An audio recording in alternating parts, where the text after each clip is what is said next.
ৰাজ্যৰ লাখ লাখ মহিলাৰ বাবে সুখবৰ লাখপতি বাইদেউ তালিকা সাজু কৰিছে হিমন্ত চৰকাৰে কেতিয়া লাভ কৰিব লাখপতি বাইদেউ ধন পবিত্ৰ ঈদৰ পিছদিনাই লাখ লাখ মহিলাই লাভ কৰিব 10,000 টকা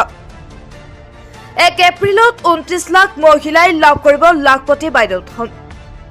লাখপতি বাইদেউ তালিকা সাজু কৰিছে হিমন্ত চৰকাৰে নতুন তালিকাত কাৰকাৰ নাম অন্তৰ্ভুক্ত নকৰিলে চৰকাৰে এই ধন লাভ কৰিবলৈ 5টাকৈ নিয়ম পালন কৰিব লাগিব 3টাতকৈ অধিক সন্তান থকা মহিলাই নাপাব এই আঁচনিৰ ধন কাৰ লাখপতি হ'ব ইচ্ছা আছে বা ইয়াতো কিন্তু 3টাতকৈ ওপৰত বাচ্চা হ'ব নোৱাৰিব ঠিক আছে 2টা কোৱা নাই 3টা কৈছো এটা এক্সটেনশন দি দিছো ঠিক আছে এসসি এসটি মৰাণ মটক বাগিচাৰ মহিলাৰ 4টা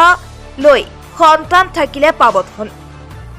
31 মাৰ্চত প্ৰকাশ কৰা হ'ব মহিলাৰ সকলৰ নামৰ চূড়ান্ত তালিকাখন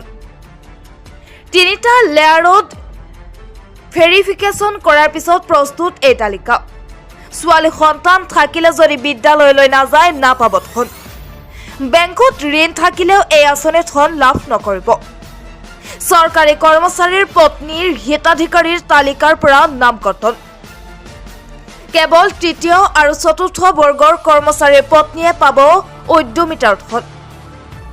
4চকীয়া বাহন বাছ ট্ৰাক থাকিলে নাপাব আঁচনিৰ ধন 3চকীয়া বাহন থকা সকলে পাব